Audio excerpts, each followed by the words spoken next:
Ladies and gentlemen, boys and girls, Lights and Gear is back with a flashlight review, and today I have something relatively new from the folks at Astrolux. Relatively new, of course, being relative to the production date of this video, but we have today their EC03. You won't see much on the box here except this little sticker on the back, which doesn't even give the name of the light, but it does note that it has 3 XHP50 LEDs. So with that, you know it's going to be pretty bright. Popping open the box, we will get the information here in a matter of seconds. So here's the user manual and a picture of it, Astrolux EC03. And we'll open this up in a moment. As you can perhaps preview already on the back of the manual, it has the Anduril Firmware, which is usually pretty evident from all these schematic diagrams that they include as to how to use it. And it has, of course, all the features that every flashlight with Anduril firmware comes with. So for those of you unfamiliar, we will run through those, but not to make it too arduous for those who are already informed of it or familiar with it. Elsewhere in the package here is a small packet of 2 spare O-rings and a lanyard, so that's pretty standard. Here's a USB charging cable. This is a USB-C, so you get that because it is USB rechargeable. And here we go, the flashlight. I did measure it before, so I don't have the measurement in front of me, but it's just under 5 inches long, so a pretty compact size. The barrel, as you can see, is just about 1 inch wide, whereas up here at the top of the head it's 1.9 inches. So that'll give you a little bit of little idea of the size. Obviously it tail stands beautifully. Here's your switch on the side to activate all features of the light. Astrolux EC03, and here are your LEDs, 3 of them. And as I mentioned a moment ago, these are the XHP50 LEDs, and it gets a beam distance of around 300 meters. So it's pretty bright, and it has a nice, obviously with a 3 here, it has a nice broad beam, but still gets out there as far as beam distance is concerned. It has some crenellation here along the edge of the bezel. So of course for either attack purposes or something along the lines of survival, you can break glass or do whatever might be needed in situations of danger to try to extract yourself in that way. So you can do that. But if you open up the head, of course here's the USB charging port right there, as is expected. Open up the head and you can see the nice long threads here, by the way, along the top. So here's your electronic post up here in the top, and you do get a spring in the bottom of the cap. The cap, of course, comes off as well. So there you go, with long travel there on those nice threads. And of course with an O-ring at the top for water resistance. It is water resistant to, I believe it is to IPX8, so of course it is submersible to 2 meters, I believe. As far as the operation of it, or what it takes to run on, it does, oh, I did forget, and my apologies, it does come with an adapter ring inside, which I did take out initially and don't have with me at the moment. But it has a clear adapter ring which can be used to use an 18650. The intended battery without the ring is a 21700, which is what I have right here, and that's what I've been testing it out with since I got it. So 21700, unprotected, flat top, works beautifully in it. Have not tried a protected 18650 in it as of yet, but I'm presuming it should more or less be okay. But unprotected would be better due to the high discharge rate, and of course, and that will allow the light to be as bright as possible. So I would recommend that. So I will plop that in there. And as soon as you do so, you will get the little green light here in the display, indicating that it does have power. And a simple press of the button will give you on and off operation. Seeing as that it does have the Anduril Firmware, you will have, of course, two user interfaces with which to choose. You can have it step, you know, bing, bing, bing, bing, bing, for different light levels, or you can have it ramp. Right now I have it set on the ramping. And with the Anduril Firmware, of course, you can set how low it goes and how high it goes. I usually set the floor, or the lowest, to pretty much the lowest that it will go. On the stepping, rather on the ramping, I have it set as low as it will go. On the stepping, I have it set to, I think, the number 3, which is a couple of lumens brighter than it would be if it went down to, you know, to basically nothing, or to the first level. And then I usually have it set to the highest level on both ramping and stepping. Now when the light comes, the default, it gives you 7 modes in step mode, and I usually change that down to about 5 just for simplicity purposes. But of course, with Anduril, you can have almost an infinite number of steps if you like, over 100 actually. So that's the beauty of the Anduril firmware, is how as to how you can, you know, as to how customizable it is to the user. And of course, we'll open up the manual here and take a look at some of the features.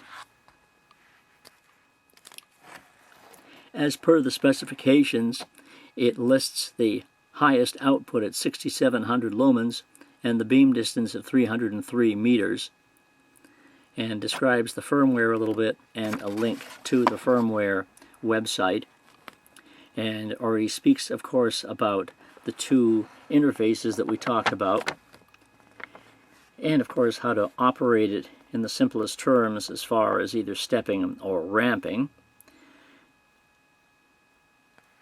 As far as the special modes go, Anduril offers all those different blinkies and strobes that some people may like or hate depending on your viewpoint, but you don't have to use them if you don't want to. You get the battery check as part of the blinky mode, as well as the sunset, the beacon, the temperature check, and it has the electronic lockout. It has momentary operation if you prefer, and it also has the muggle mode, a strange name, but is intended for users who want to lend out the light to other folks and who may not be as familiar with LED flashlights as themselves as they are. So they set it to muggle mode, and then it has limited operation as such that they can't either blind themselves or do some other kind of damage. So basically it just has very limited usability in muggle mode.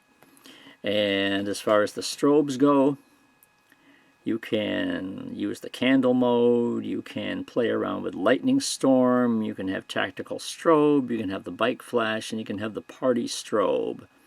Just kind of things to play around with, or add a wow factor if you're demonstrating it to people who've never seen anything like this before. So very simple to operate if you want it to be simple to operate. If you prefer something of a challenge and would like to make it a little more customizable, if that it really even is a word, you can certainly do that and play around with it to have as many or as few modes working at any given time that you wish. I'll turn out the light over here and over here, and I'll press the button is already pressed. Right now we are down to the lowest mode, So there is the lowest of the low right now. Just bright enough to be able to see a few inches in front of you in pitch dark, and certainly handy for situations like that. And brighten it up a bit. And if you can tell from the beam on the wall, it's it's not, you know, it's only focused in dead center, but even that is a very muted spot, if you will, with a rather large spill. And it's very, very cool white, by the way. I believe it does come in a couple of different tints. This was supplied by my friends at Banggood, and they sent me a very cool white version, around 64K, I believe. So this is very cool white. So as I ramp it up a bit more, and a bit more, actually, of course, as you press the button, of course, as with all firmwares like this, it will, you know, it will go in the opposite direction usually if you don't wait, and if you just keep pressing it, it'll just keep going back and forth in the opposite direction. So here is the highest output. Very, very, very bright. Stand by in a moment and we'll have a look at some outdoor shots. It's almost blinding against the wall over here, so I won't leave it on that too long. So here we are at the highest output, and press it again to start dimming it down.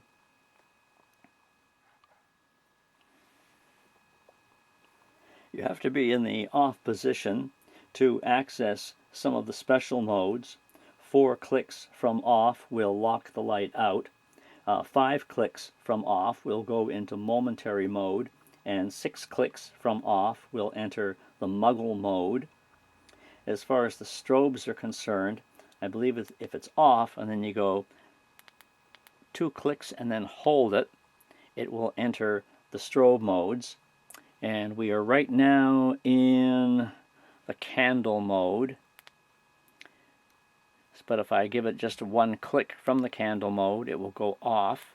So I'll go back and turn it off, 1, 2, 3, and then go back into those modes. Double click and it goes into the bike flash. Another double click and we have the party strobe. Another double click and you have tactical strobe, and another double click and you're in the lightning storm. Come on, go lightning. There you go. There's your lightning. So those are the special modes, or what they call the strobe modes. What you can also do from off, so if I turn it off and double click, you can go directly to the highest mode at any time. A double click from off will do that.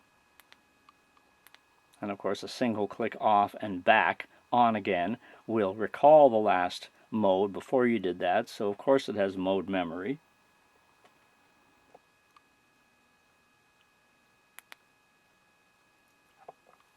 Then from the off position, if you do 3 clicks, 1, 2, 3, you can enter the other flashing modes. And right now, although mostly it's in the dark, I believe I am on the battery check mode. So if I stop to count the number of blinks, I would get the battery voltage on here.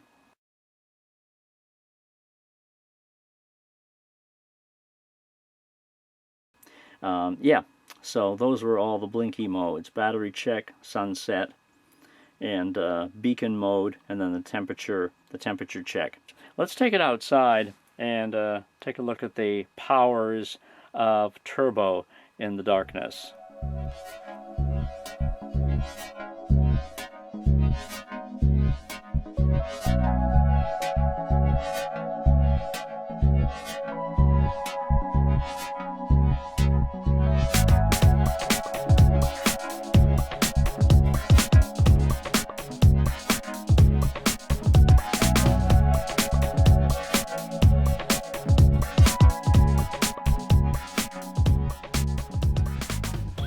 And there you go. Rather impressive, if I do say so myself. I mean, you know, the Anduril firmware is what it is, and I think with this light, having the 3 LEDs is obviously very good. I mean, it makes the head extremely wide, so for those who like an everyday carry light, this will be a little bit of a challenge if you're not using a lanyard or something like that. It doesn't come with a holster, so it will make it a little bit of a challenge that way, but obviously the 3 LEDs will give you a lot more beam and one of very good coverage as well. And there are settings in here, of course, to do just about anything. I believe you can turn off the LED indicator if you want. It's obviously on in bright green whenever it is on, and when it's off it's in a very light glow green, just so you can find the switch to turn it on with. What we actually haven't done yet is to plug in the USB so you can see what that looks like when it's charging the battery. I'll plug the C connector in here, and as soon as I do that, the indicator is red. Nice shade of red here. And when that will be finished, it will turn green. So there's your USB charging in action. I like this light. I like the lights that Astrolux has been putting out the last couple of years. I have found them to be of very good quality, and I do like the Anduril Firmware. I don't use a lot of the different modes on it. I mean, a lot of them are for show sometimes, and just kind of for fun. But you can make it as simple or as complex as you want. I didn't actually run through the steps that I had, and again, if you want to change it, actually I didn't show you that either. If you're switching over from the stepping to the ramp, that's very simple. Just turn it on and click 3 times. Then it gives you a little bit of a blink, and then from there you'll have stepping modes, as you can see right here. At the moment I only have 5, so basically moonlight, low, medium, high, turbo is how I have it set, but you can change that to any configuration basically that you want. So changing it back and forth is a breeze. 3 clicks again and it's back to the ramping. So again, I like the Astrolux EC03 a lot. This came to me, as I said before, from Banggood. There is a link below in the description where you can take a look at it on their site and decide which one is the best one for you. So again, Astrolux EC03. If you do have questions and so forth, let me know below and we'll talk about it. You can also visit my written review at lightninggear.com, and you'll see additional outdoor shots, of course, and other documentation, and of course all the modes and the strobes and everything written out in clearer form so you can get more familiar with those. That's all part of my written review at Lights and Gear. So anyway, thanks for watching today. Hope you liked the video. Questions, let me know, and we'll see you around the corner with more from lightsandgear.com. Take it easy. Thank you for watching.